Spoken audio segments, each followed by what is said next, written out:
Assalamualaikum warahmatullahi wabarakatuh. Sahabat calon pengantin yang berbahagia, alhamdulillah kita bertemu lagi ya dalam acara bimbingan perkawinan secara online. Dan saat ini saya akan menyampaikan materi yang paling dasar atau materi yang paling fundamental yang berjudul menyiapkan keluarga sakinah. Nah, materi ini nanti akan terbagi menjadi beberapa subjudul ya, di antaranya yang pertama adalah materi tentang jati diri manusia. Oke ya. Kita mulai saja untuk memasuki materi ini ya. Karena setiap submateri, setiap penyampaian itu dibatasi waktu sekitar 15 menit supaya para calon pengantin tidak bosan mendengarkannya atau menyimaknya. Oke, kita mulai materi yang pertama. Jati diri manusia. Calon pengantin yang berbahagia, bahwa manusia itu diciptakan ke muka bumi ini adalah sebagai khalifatul fil ard, yaitu sebagai pengelola untuk memakmurkan dunia ini atau bumi ini.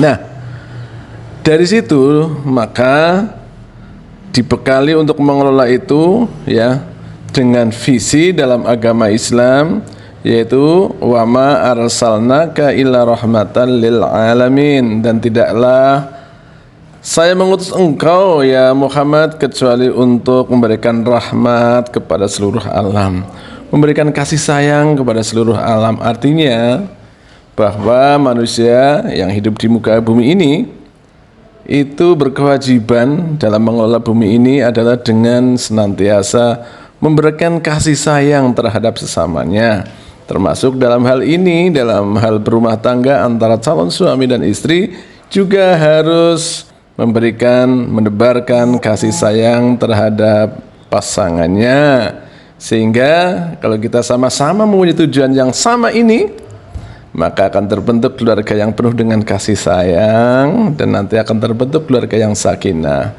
Kemudian untuk landasan moralnya adalah innama bu'istu liutammima makarimal akhlaq. Sesungguhnya saya diutus ke muka bumi adalah untuk menyempurnakan akhlak yang mulia. Artinya seperti tadi, akhlaknya yang mulia adalah akhlak yang memberikan kasih sayang terhadap sesama manusia. Makanya dalam ajaran agama Islam, setiap kita akan menjalankan segala sesuatu diperintahkan untuk membaca Bismillahirrahmanirrahim dengan menyebut nama Allah. Di situ ada sifatnya Allah Ar-Rahman dan juga sifat Ar-Rahim.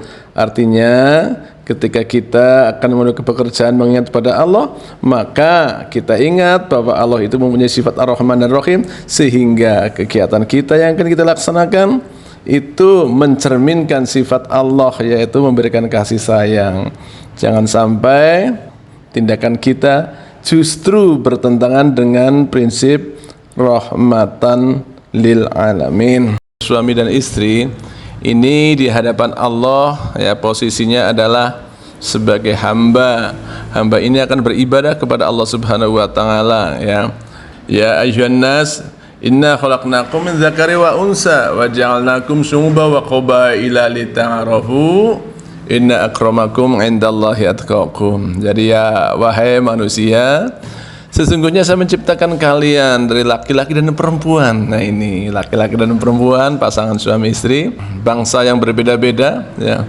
Semua adalah bertujuan lita'arofu, untuk saling memahami atau ta'aruf. Ta'aruf ini dimaknai memahami, mengenal pasangannya, sifatnya, hobinya ya. Kemudian yang disukai, yang tidak disukai, sehingga dengan mengenal pasangannya kita akan bisa memperlakukan dengan cara yang rahmatan lil alamin tadi, yaitu dengan penuh kasih sayang sesuai yang dikehendaki oleh pasangan kita. Jaminannya pasti akan terbina sebuah keluarga yang bahagia. Kemudian Bapak dan Ibu, mas-mas, mbak-mbak calon pengantin ya. Tadi kedudukannya sama. Nah, kalau orang yang bisa memperlakukan pasangannya setelah kita memahami karakternya, memahami keinginannya, kemudian kita memperlakukan sesuai tepat dengan hatinya, keinginannya, pikirannya ya, maka akan terjadilah sebuah kasih sayang, ya. Dan disinilah siapa yang bisa menjalankan itu, maka kelanjutan dari ayat tadi adalah inna akramakum indallahi atqakum. Sesungguhnya orang yang paling mulia di sisi Allah adalah orang yang bertakwa. Nah ini, ya, orang yang bertakwa, ya. Kita kalau melihat ciri-ciri bertakwa banyak sekali, tapi intinya orang yang bertakwa adalah orang yang hubungannya dengan Allah baik, ya. Kemudian juga hubungan dengan sesama manusia atau hablum minan nas itu juga baik, terhadap suaminya atau terhadap istrinya juga baik, ya. Ini, ya, ini cerminan orang yang bertakwa. Kemudian dalam hal berumah tangga ini ada beberapa metode. Kalau dulu, ya, kalau perkembangan Islam kan, Islam itu, ya, memperbaiki perlakuan terhadap wanita. Kalau dulu zaman jahiliyah wanita nggak ada harganya, ya. Tapi dengan adanya ajaran Islam mulai memuliakan wanita, ya, mulai memuliakan wanita. Jadi kalau dalam hal beribadah kepada Allah, ya, ada orang yang mengatakan, ya, ada teori bahwa perempuan itu mengabdi kepada laki-laki, istri mengabdi kepada suaminya. Di statusnya laki-laki jauh sebagai otoritas di atas, perempuan sebagai abdi, ya, hamba, ya, di bawah. Dan tentunya ini tidak sesuai dengan ajaran Islam.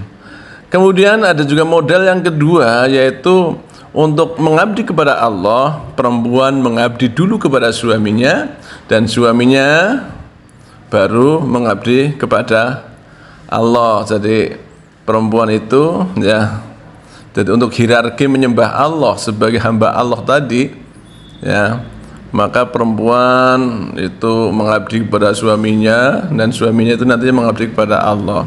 Dan sebenarnya juga ada sebuah ajaran atau hadis, ya, siapa atau wanita yang patuh pada suaminya dan dia itu mengerjakan sholat, mengerjakan kewajiban sebagai umat Islam, nanti dia akan masuk surga dari pintu manapun yang dia kehendaki, ya.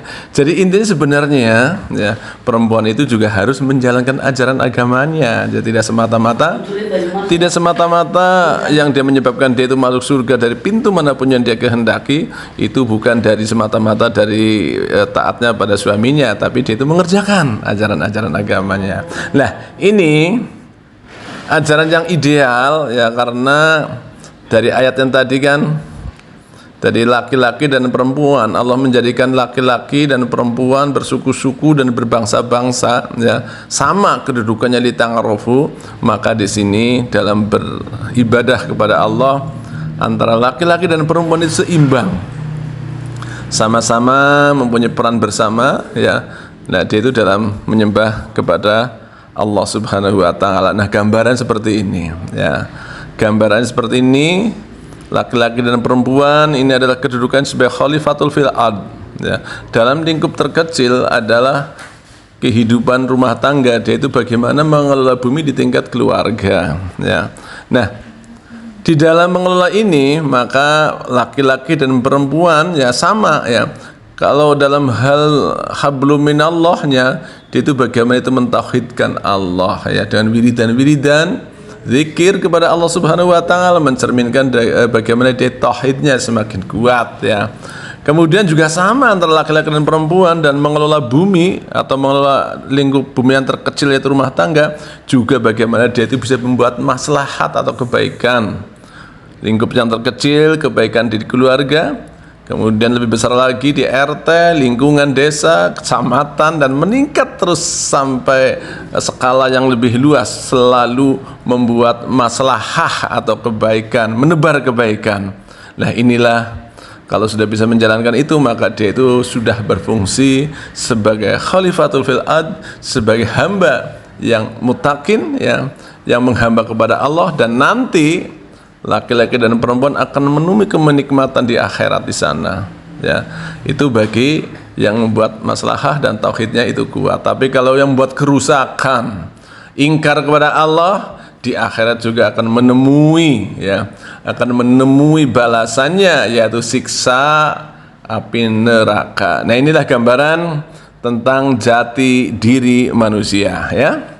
Kemudian sebuah hadis, tungkihul mar'atu li arbangin, ya, dinikahi perempuan itu karena 4 perkara. Nah, tungkihu ini bukan fi'il amar, ini bisa dikatakan sebagai khabar, ya, tungkihu dinikahi. Jadi wanita itu dinikahi, keadaannya saat Nabi Muhammad menyampaikan hadis ini, itu dikabarkan bahwa wanita itu dinikahi karena 4 perkara, ya. Ya, karena 4 perkara, ya, karena hartanya, karena keturunannya, wali hasabia, karena kecantikannya, dan juga karena agamanya. Maka Rasulullah itu memerintahkan supaya memilih wanita itu karena agamanya, ya, karena agamanya. Jadi ini lebih penting itu. Nah, ini diperkuat oleh hadis yang lain, la tankihun nisa'a li husnihinna fala'allahu yurdihinna, ya, janganlah engkau nikahi wanita itu karena kecantikannya. Nah, ini, ya, malah ini kalau tadi kabar bahwa wanita dinikahi termasuk karena kecantikannya, lah di sini malah sudah langsung, janganlah engkau menikahi wanita karena kecantikannya, karena justru kalau kita menikahi wanita karena kecantikannya, maka kecantikannya tersebut akan membinasakannya.